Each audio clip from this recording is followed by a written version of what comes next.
नमस्कार। अहंकार इंद्र का दूसरा भाग। इंद्र का अहंकार या अहंकारी इंद्र दूसरा भाग। इससे पहले आप आगे की कथा सुने, वीडियो लाइक कर दीजिए, शेयर करिए सबसे, और चैनल सब्सक्राइब कर दीजिए अगर आप चैनल सब्सक्राइब नहीं किए हैं तो थैंक यू। अगले रविवार को बैकुंठपुरी में देवताओं की सभा हुई। विष्णु उनके सभापति थे। सब देवता आए। उन्होंने अलग अलग मसलों पर अपने अपने विचार रखे। शाम होने तक सभा समाप्त हो गई। इसी अवसर पर अचानक शनिदेव इंद्रदेव का सामना हो गया। शनिदेव तो बड़ी नम्रता के से सामान्य रूप से इंद्र से मिले, मगर इंद्र तो अपने ही अहंकार में चूर थे। शनिदेव को देखते ही उन्हें नारद जी की बात याद आ गई। शनिदेव से बचकर रहना, बस उस बात के याद करते ही इंद्र का अहंकार जाग गया। बिना किसी भूमिका के उन्होंने शनिदेव से कहा, शनि जी, सुना है आप किसी का भी कुछ भी कर सकते हैं, लेकिन मैं आपसे नहीं डरता। मैं देवराज हूँ, हर बात में आपसे बड़ा हूँ, मेरा आप कुछ नहीं कर सकते। शनि को बातचीत का ढंग कुछ खटका। उन्हें अच्छा नहीं लगा कि ये सब क्या कर रहे हैं। फिर भी उन्होंने अपने को संभाल कर कहा, मैंने तो आपसे ऐसा कुछ भी नहीं कहा देवराज। आप सच में देवराज हैं, इंद्रराज हैं, जो आप इस प्रकार रूखा व्यवहार मेरे साथ कर रहे हैं। मैंने तो कुछ नहीं कहा। फिर भी समय पर देखा जाएगा कि कौन कितने पानी में है।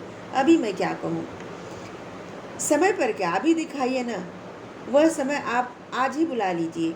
मैं आपका सामर्थ्य देखना चाहता हूँ। इंद्रदेव जैसे अड़ गए, मानो व्यर्थ का झगड़ा मोल लेने के लिए ठाने बैठे हैं, क्योंकि उनका अहंकार बोल रहा था। किसी ने सच कहा है, विनाश काले विपरीत बुद्धि, अर्थात जब किसी का बुरा वक्त आता है ना, तो उसकी बुद्धि भी खराब हो जाती है। उल्टे सीधे काम करके स्वयं को मुसीबतों और कठिनाइयों में ढकेलने लगता है। आप बड़े अहंकारी हैं देवराज, शनिदेव ने कहा। आप बड़े अहंकारी हैं देवराज, और आप दूसरों को धमकाया करते हैं। लेकिन मैं फिर कहता हूँ, इंद्र आपसे नहीं डरेगा। इंद्र ने कहा, मैं फिर कहता हूँ, इंद्र आपसे नहीं डरेगा। शनि देवता को क्रोध आ गया। उन्होंने गंभीर स्वर में कहा, देवराज, मैं आपसे विरोध नहीं बढ़ाना चाहता। फिर भी यदि आप अहंकार में चूर होकर दूसरों को अपमानित करना चाहते हैं तो सुन लीजिए। कल आपको मेरा भय सताएगा, यहाँ तक कि आप खाना पीना तक भूल जाएंगे। हो सके तो कल मेरी एकड़ में बचने का उपाय कीजिएगा, मेरी पकड़ से बचने का उपाय कीजिएगा। कहकर शनिदेव तेजी से एक ओर चले गए। इंद्र ने फिर उसी तरह अपमान भरी हंसी में हंसकर कहा, मैं भी देखता हूँ आप भी कितने पानी में हैं। इसी प्रकार बड़बड़ाते हुए इंद्रलोक की ओर प्रस्थान कर गए इंद्रदेव। उस रात इंद्र को बड़ा भयानक स्वप्न दिखाई दिया, जैसे कोई काला कलूटा विकराल दैत्य मुंह फैलाए उन्हें निगलना चाहता हो।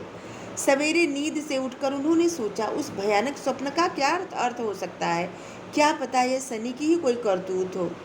अवश्य ही वह आज मुझे कोई चोट पहुंचाने की चेष्टा कर सकता है। इसलिए मुझे किसी ऐसी जगह छिप जाना चाहिए जहां पर मुझे वो ढूंढ ही न सके। ऐसा विचार कर उन्होंने झटपट कपड़े बदलकर भिखारी का वेश बनाया, जंगल की ओर निकल गए। किसी को इस वक्त इस बात की भनक भी न पड़ने दी वह किसी उद्देश्य से कहाँ और क्यों जा रहे हैं।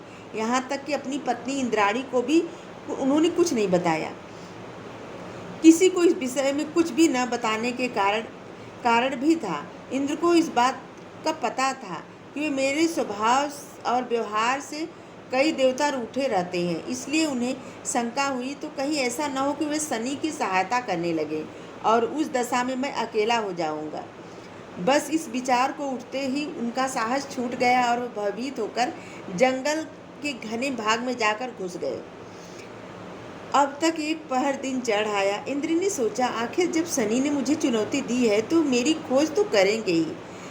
मुझे बिना खोजे वे कुछ मेरा बिगाड़ भी नहीं सकते, लेकिन मुझे खोजने में वे कोई कसर नहीं छोड़ेंगे। इसके लिए भले ही उन्हें धरती या आकाश एक करना पड़े। अरे हाँ, आकाश के नाम पर ध्यान आया कि कहीं ऐसा ना हो कि आकाश मार्ग से उड़ते हुए मुझे यहाँ देख ले। इसलिए किसी झाड़ी में छिपकर बैठना चाहिए। आसपास झाड़ियाँ तो बहुत थी, पर उसमें से दिखाई जाने की आशंका थी। हारकर इंद्र ने एक पुराने पेड़ के कोटर में शरण ली और वहीं पे जाके छुप के बैठ गए। पेड़ बहुत बड़ा था उसका कोटर गुफा जैसा चौड़ा और गहरा था। इंद्र उसी में छिपकर बैठ गए। उन्होंने सोचा, शनि देवता लाख सिर पटके मुझे किसी भी सूरत में अब नहीं खोज पाएंगे। चींटी को भी पता नहीं चल सकता कि मैं यहाँ छिपा हूँ। फिर शनि को तो बिसात ही क्या है। शनि का अहंकार आज ही गल जाएगा। व्यर्थ ही उन्होंने सारे संसार को डरा रखा है। इधर शनि देवता कहीं आए न गए। धमकी देने के समय उन्होंने केवल अपनी छाया भर इंद्र पर डाल दी थी। बस वे अपना काम करते रहे। इंद्र कहाँ हैं, क्या कर रहे हैं, इससे उन्हें कोई मतलब न था। उन्हें अपनी शक्ति पर विश्वास था। वे जानते थे, इंद्र चाहे जहाँ जाए, मेरी छाया में अपना प्रभाव अवश्य डालती रहेगी। ऐसा हो भी रहा था। शनि के बिना कुछ किए धरे इंद्र की शांति भंग हो चुकी थी। अपनी सुरक्षा के चक्कर में वो खाना खाए पिए बिना, पानी पिए बिना कोई सुध ही नहीं थी, क्योंकि वो कोटर में बैठे थे फटा पुराना वस्त्र पहन के। बात केवल दिन भर की ही थी। जब सूरज डूब गया और रात आने लगी, तब इंद्र कोटर से बाहर निकले। चौकन्नी निगाहों से इधर उधर देखा। कहीं कोई न दिखा, न था। समझ गए कहीं कोई नहीं था। समझ गए कि शनिचर इधर आए और हमको ढूंढ नहीं पाए और झक मारकर लौट गए होंगे। आखिर उन्हें खोजना इतना आसान कहाँ है।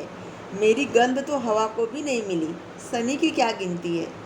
यही सब सोचते हुए इंद्र मन ही मन खुश होते रहे। होते भी क्यों नहीं। उन्हें अपनी समझ पर बहुत इतरा रहे थे। उन्होंने शनिदेव को जो धोखा दे दिया था, अब तो उन्हें उस क्षण का इंतजार था कि कब शनिदेव से भेंट हो और उन्हें अपमानित करे, उनका उपहास उड़ाए। अंधेरा बढ़ता जा रहा था। इंद्र ने अंगड़ाई लेकर देह को एक झटका दिया और जल्दी जल्दी अपने इंद्रलोक की तरफ चल दिए। दूसरे दिन सुबह ही उनका सामना शनिदेव से हो गया। शनिदेव उन्हें देखकर अर्थपूर्ण मुद्रा में मुस्कुराए। इंद्रदेव उनकी मुस्कान में छुपे व्यंग को न समझ सके और विजय के मद में चूर होकर कहने लगे, कहिए शनिदेव, कल पूरा दिन आप मुझे कहाँ कहाँ ढूंढे।